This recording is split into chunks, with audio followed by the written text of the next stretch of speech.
গত 54 বছরে 7.5 কোটি থেকে আজকের 20 কোটি মানুষকে কন্টিনিউয়াসলি ডিপ্রাইভ করা হলো, তাদের ভোটার অধিকারকে ডিফারেন্সিয়েট করা হলো।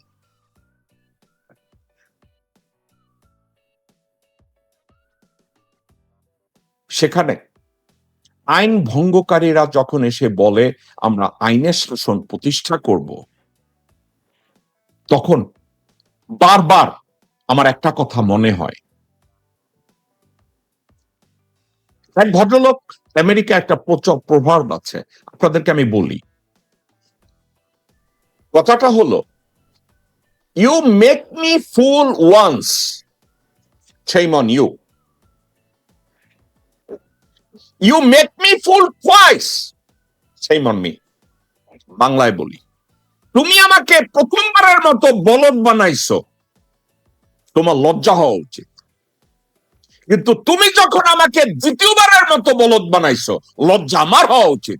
কারণ তুমি যে ভণ্ড, এটা আমি চিনতে ভুল করেছি, এটা চিনতে ব্যর্থ হয়েছি। তাহলে ইংরেজিটা কি?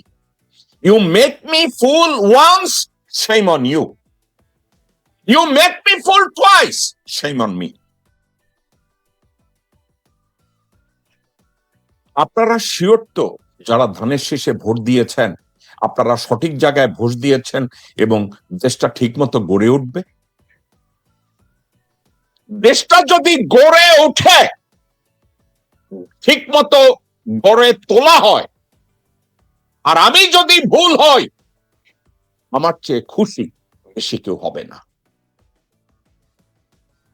আমি একটা কথা কখনো কখনো চিন্তা করি, আমরা শিক্ষিত মানুষকে হয়তো বলি উনি শিক্ষিত মানুষ, উনি হয়তো ভুল করবেন না, উনি মার্জিত মানুষ, উনি হয়তো ভুল করবেন না। আমরা এই ধরনের কথা বলি না?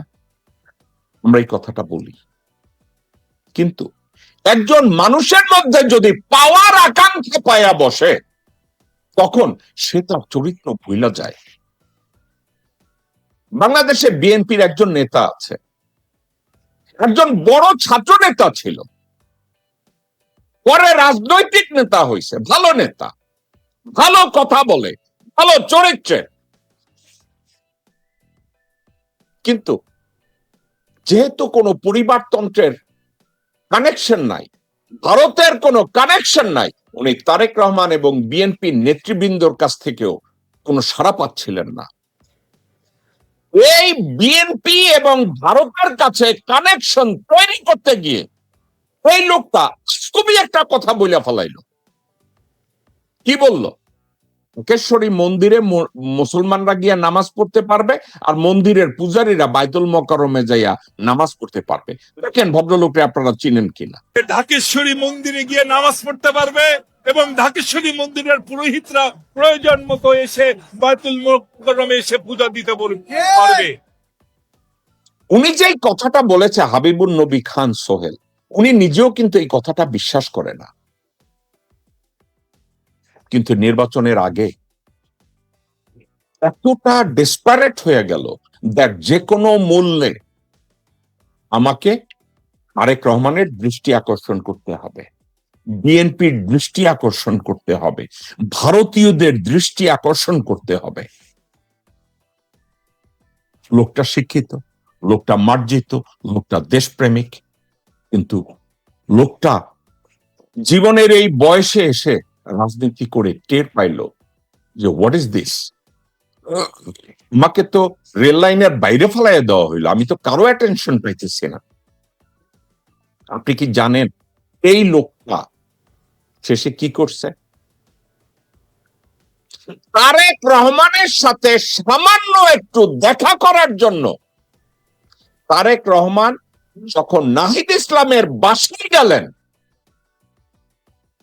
নাহিদ ইসলামের বাসার সামনে এই হাবিবুন নবী খান সোহেল বিড়বিড়াইয়া হাঁটতেছিল, যদি তারেক রহমানের দৃষ্টিটা তার উপরে একটু পড়ে।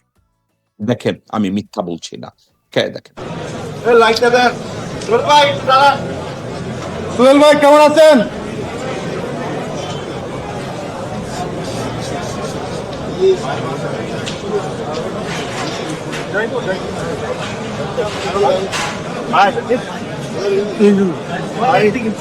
ছবিটা নিয়ে নেই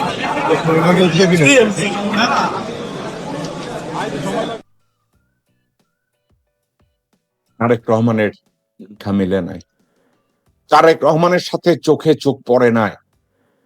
অথচ ছাত্রদল যখন হাবিবুর নবী খান সোহেল করত, কি জাদ্রেল নেতা ছিল, জীবন দিয়া যুদ্ধ করছে এই বিএনপির পক্ষে। আজকের তারেক রহমানের দেখা পাওয়ার জন্য নাহিদের বাসার বাইরে গিয়া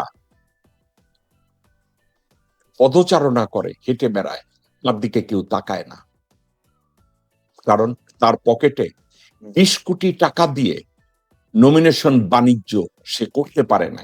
আর যে পারছে, সিলেট 2 আসনের একটা লোকরে দেখেন, যেই লোকটা তারেক রহমানের শুধু দেখা পায় না, তারেক রহমান তার কোলে মাথা দিচ্ছে।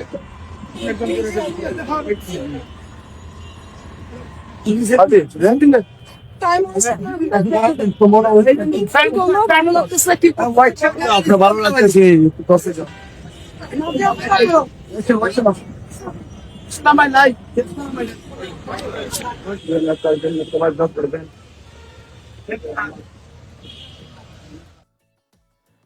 আর ভ্যালু তারেক রহমানের কাছে এবং বিএনপির কাছে অনেক বেশি।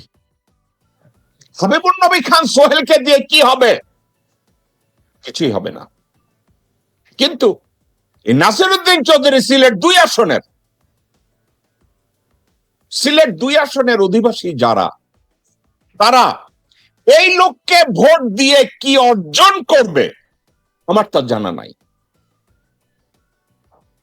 যে লোকটা কথা বলতে পারে না, যে লোকটা হাঁটতে পারে না, কিন্তু একটা জিনিস পারে, 20 কোটি টাকা দিয়ে নমিনেশনটা কিনতে পারে। তারেক রহমান ওখানে গিয়ে তার কোলে মাথা দিয়ে বসতেও পারবে। হাবিবুর নবী খান সোহেলের মতো, উনি যখন হাবিবুর নবী খান সোহেল সেই মুহূর্তে বলছে এই মন্দির আর মসজিদের কথা, ভাই রাজনীতিতে পাওয়া দেওয়া, দেয়া নেয়া পাওয়া এগুলো আছে। আপনি নিজের বিবেককে পাশে রেখে অনৈতিক ভাবে আপনি যখন একটা কথা বললেন যে দেশের মুসলমানরা ঢাকেশ্বরী মন্দিরে গিয়ে নামাজ পড়তে পারবে আর মন্দিরের লোকজনরা বাইতুল মুকাররমে গিয়ে নামাজ পড়তে পারবে, আপনি তখন কি করলেন জানেন? আপনার ইমানকে বিক্রি করলেন, তার ব্যক্তিত্বকে মাটির সাথে মিশাইয়া দিলেন, নিজের কে বিলীন করে দিলেন এই বিএনপির জন্য। তারেক রহমানের একটু দৃষ্টি আকর্ষণের জন্য, ভারতীয় হাই কমিশনারের একটু দৃষ্টি আকর্ষণের জন্য ড্রামাই যখন করবেন, তো সালাউদ্দিনের মতো করলেন না কেন? ড্রামাই যখন করবেন, আমির খসরুর মতো করলেন না কেন? ড্রামাই যখন করবেন, জাহেদের মতো করলেন না কেন? আব্দুল আওয়াল মিন্টুর মতো করলেন না কেন? এই বয়সে এসে হাবিবুর নবী খান সোহেল, এটা কি আপনার দ্বারা মানায়? আপনি তো মধ্যবিত্ত পরিবারের সন্তান, আপনার সম্পদ হলো আপনার চরিত্র, আপনার সম্পদ হলো আপনার ব্যক্তিত্ব। সানাউল হক নিরুর দিকে তাকান, যখন দেখেছে তাকে কেউ ডাকে না বা ইজ্জত করে না, সানাউল হক নিরু সাইড লাইনে বসে দেখতেছে, তার দেশপ্রেম মোটেও কমে নাই। জিয়াউর রহমানের প্রতি সানাউল হক নিরুর ভালোবাসা মোটেও কমে নাই। বেগম খালেদা জিয়ার জন্য সানাউল হক নিরুর ভালোবাসা মোটেও কমে নাই। তারেক জিয়ার পা চাটার জন্য বা তারেক জিয়ার একটু দৃষ্টি পাওয়ার জন্য নাহিদ ইসলাম তো দূরে থাক, সে কোথাও যাবে না। আপনি কেন গেলেন? আমরা মানুষরা এটা ভুলে যাই। আমি হাবিবুর নবী খান সোহেলকে প্রমোট করছি না, না সানাউল হক নিরুকে প্রমোট করছি।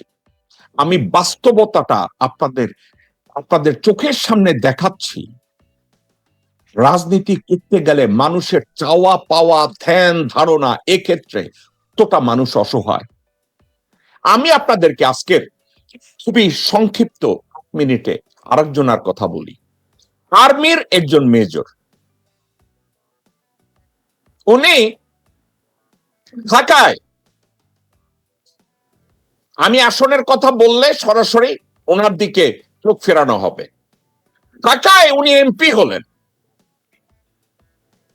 ওনার নিজের বাড়ি স্যাক্রিফাইস করা হলো বেগম জিয়ার জন্য,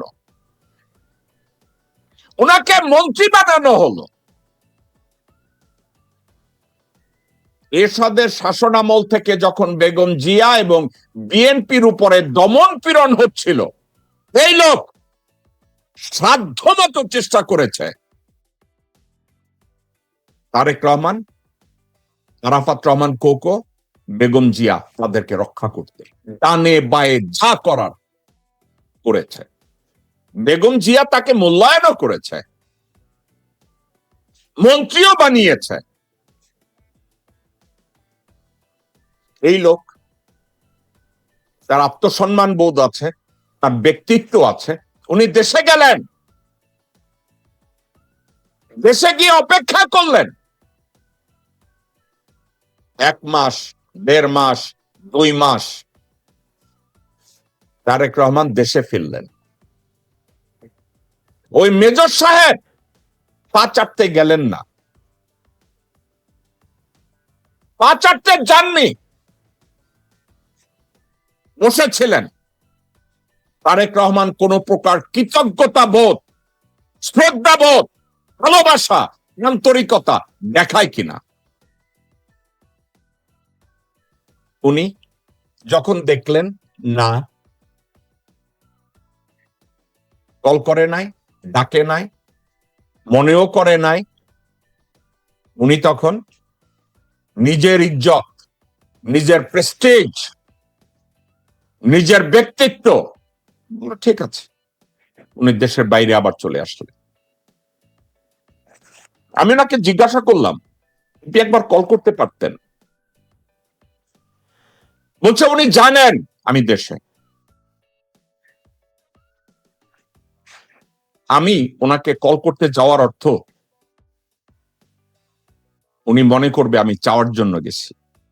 তারেক রহমান তো আমাকে কিছু দেয় নাই, আমি তারেক রহমানকে দিছি, তার ভাইকে দিছি, তার মাকে দিছি, তার দলকে দিছি। এই বয়সে চাওয়া পাওয়ার কিছু নাই। মেজর সাহেব এক বুক অভিমান নিয়ে চলে আসলেন। হাবিবুন নবী খান সোহেল সে তারেক রহমানের একটু দৃষ্টি পাওয়ার জন্য নাহিদ ইসলামের বাসার বাইরে গিয়ে পদচারণা করেছে, কিন্তু সানাউল হক নিরু বলেছে কোনো দরকার নাই, আর এই মেজর সাহেব বলেছে অ্যাবসলিউটলি নট।